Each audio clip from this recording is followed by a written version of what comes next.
Ha ha ha. La tatata le procotolia haba. Ok, c'est pas déjà à l'écran, il faut qu'on aille vite. Il leur dit encore, lequel d'entre vous aura un ami, c'est un ami, qui se rendra chez lui au milieu de la nuit. Cet ami vient au milieu de la nuit. Lui dit, ami, prête-moi 3 pains, car un de mes amis est arrivé de voyage chez moi et je n'ai rien à lui offrir. Si de l'intérieur, l'autre lui répond, ne me cause pas d'ennui, la porte est déjà fermée. Souligne, la porte est déjà fermée. Mes enfants et moi, nous sommes au lit. Je ne puis me lever pour te donner des pains. Verset 8. Je vous le dis, même s'il ne se lève pas pour les lui donner parce qu'il est son ami, il se lèvera à cause de son importunité et lui donnera ce dont il a besoin. Combien de personnes, mettez 1 Corinthiens 16, verset 9, combien de personnes se sont retrouvées dans la vie avec une opportunité de l'autre côté d'une porte et la porte est fermée? Vous voyez, ce monsieur, les pains qu'il désire, c'est de l'autre côté d'une porte. Ah, tu n'es pas ici. Et c'est quelqu'un qui contrôle cette porte. Il ne peut pas légalement entrer comme il veut. S'il casse la porte, il finit en cellule. Donc, combien de fois tu t'es retrouvé devant une opportunité, tu sais que cette opportunité-là, c'est le droit légal de Dieu que tu jouisses de cette opportunité. Mais il y a comme une porte, il y a comme un accès qui t'est interdit. Tu sais que tu as la porte de quelque chose qui va radicalement changer ta vie. Tu sais que tu remplis toutes les conditions. Tu as même rempli au-delà des conditions. Mais il y a comme une porte qui empêche que tu touches ce que tu sais que ça va changer ta vie. Je viens au nom de Jésus-Christ et je brise le verrou sur la porte. Je brise le cadenas sur la porte. Je brise les chaînes sur la porte. Laisse-moi aller doucement. Mettez rapidement 1 Corinthiens 16, 9. On rentre dans Luc 11. Il dit, car une porte s'est ouverte toute grande. Ça, c'est la première dimension que je veux qu'on regarde. Une porte s'est ouverte toute grande à mon activité et les adversaires sont nombreux. Donc, regarde, nous sommes dans le même genre de situation. De l'autre côté de cette porte, il y a quelqu'un. Et c'est la personne qui a la clé. Ça veut dire c'est la personne qui a le mot final. C'est la personne qui tient la décision. Ah. Attends, je vais doucement. Je vais doucement. Lorsque tu avances, tu découvres que il y a des autorités qui ont été données aux hommes pour déterminer des phases de destin des autres. Suivez ce que je suis en train de vous dire. C'est possible que par une seule erreur ou une seule attitude d'un homme, une porte soit fermée devant toi. Je vais prendre un exemple banal, tu vas comprendre. Imagine un seul instant, tu es en train de faire un concours et quelqu'un fait une erreur sur ton nom.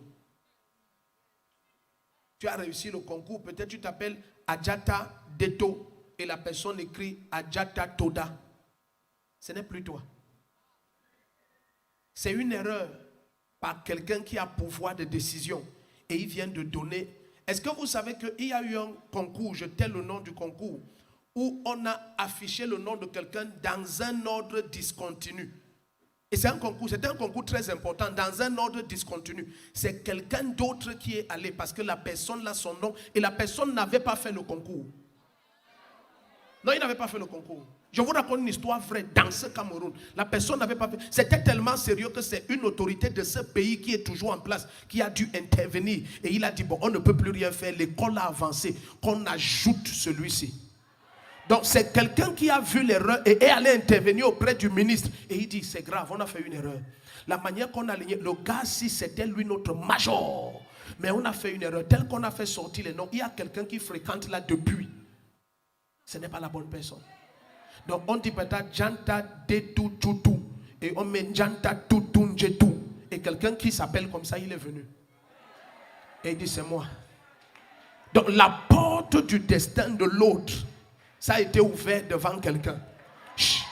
Le problème c'est que, pourquoi les erreurs comme ça, c'est toujours contre toi? Est-ce qu'il ne peut pas avoir les erreurs comme ça en ta faveur? Je viens provoquer des erreurs en ta faveur. Le premier qui dit amen, je provoque des erreurs en ta faveur. Maintenant, suis-moi. Suis-moi, je te montre là où je pars. Alors l'apôtre Paul dit que une porte grande et efficace, effective, a été ouverte. Ça veut dire, cette porte-là va changer l'ampleur de son ministère. C'est comme si, par exemple, un chef d'État t'invite et il te dit, viens faire une croisade dans mon pays. Ça, c'est une porte. Mais tout d'un coup, pendant qu'il dit ça, tu découvres que les membres du gouvernement, les autorités, celui qui est le directeur du stade, et tout le monde te crée les problèmes dans tous les sens. Qu'est-ce qui s'est passé? Une porte grande s'est ouverte, mais les adversaires sont nombreux. Malgré que la porte s'est ouverte, tu entres dans un lieu où tu dois travailler et c'est le propriétaire du lieu qui te donne le travail, mais ses enfants ne veulent pas te voir, sa femme ne veut pas te voir, les autres ne veulent pas te voir. Une porte s'est ouverte, mais les adversaires sont nombreux. Aïe, au nom puissant de Jésus-Christ, je commande et je donne la main du Seigneur. Soumets tes adversaires. Soumets tes adversaires. Assieds-toi, laisse-moi continuer. Donc, ici il y a une porte. Et comme il est l'ami de l'autre, il a l'information que ce que je désire, tu as ça. Les 3 pains, si tu es mon ami, on a acheté ça ensemble hier, tu as. Donc quand il se tient à la porte et il frappe, il sait que je suis à l'endroit où mon besoin sera satisfait. Combien de fois tu t'es retrouvé à des lieux où tu sais, ça c'est le lieu où mon besoin sera satisfait. Mais depuis que tu attends là, rien ne se passe. Rien ne se passe. Ce dossier est déposé là depuis des années, rien ne se passe. Une attente. Et tu sais, voici la personne que lorsqu'elle signe, c'est accordé. Lorsqu'elle décide, c'est donné. Et tu te tiens là depuis des mois et des années et rien ne se passe. Je viens au nom de Jésus-Christ. Elle est tout au adiko sapahata. Le Seigneur dit que même s'ils ne se lèvent pas parce qu'ils sont des amis, il y a une attitude spirituelle que tu adoptes. Tu ne viens plus au nom de l'amitié, mais tu viens au nom de Jésus-Christ. Il dit, il ne va pas se lever parce qu'ils sont des amis, mais il va se lever parce que de l'autre côté de la porte, tu es fatigué d'attendre. Tu es fatigué d'arriver au point de traverser et quelqu'un te dit que le pont n'existe pas. Que Dieu punisse le diable. S'il n'y a pas le pont, je marche sur l'eau. Si je ne peux pas marcher sur l'eau, je nage. Si je ne peux pas nager, je tombe à l'intérieur et je crie à Dieu. Mais dans tous les cas, je ne reste plus sur place. Le premier qui dit Amen, ça se passe. Rien n'est frustrant comme avoir faim et voir la nourriture à laquelle tu ne peux avoir accès. Tu as faim et tu vois la nourriture, mais tu n'as pas accès. Entre toi et la nourriture, il y a une porte. Il y a une porte. Il y a une porte. Ce que tu désires de l'autre côté. Alors le Seigneur te dit, cesse d'avoir une attitude docile et amicale. Quand tu arrives à la porte de la prochaine phase de gloire de ta vie, change de caractère. Commence à devenir violent dans la prière. Élève ta voix avec voracité. Commence à opérer dans la dimension de la brutalité spirituelle. Commence à crier à Dieu de façon terrible. Tiens-toi et fixe le diable dans les yeux. Et tu lui dis, tu sais que je prends mes papiers. Je prends mon argent. Je sais que ces fiançailles, c'est mon mariage. Je connais à quelle porte je me trouve.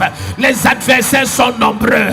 Peut-être dans la famille de ton fiancé, il y a des adversaires. Mais ton fiancé est d'accord. Peut-être son père ou sa mère sont d'accord. Mais il y a des oncles et des frères et des petits frères et des amis de ton fiancé qui te viennent. Je viens au nom de Jésus-Christ.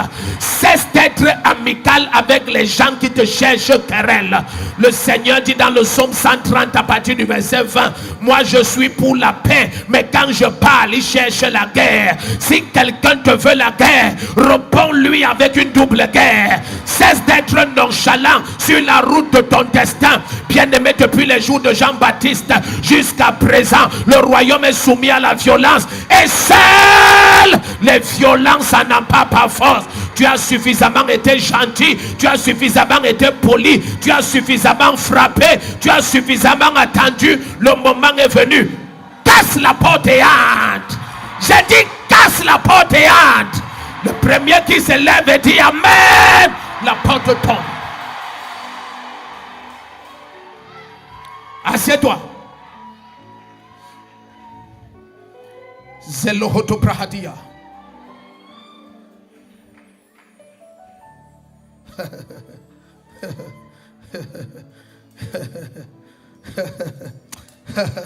Ce monde est méchant. Ce monde est méchant. Il y a des gens qui voient un papier et ils disent je signe ça et on lui donne 800 millions. Je ne signe pas. Lui c'est qui? Tu te souviens, un jeune homme venant, je ne sais pas moi, de mon atelier ou de quoi. Sa famille a témoigné, c'est en privé.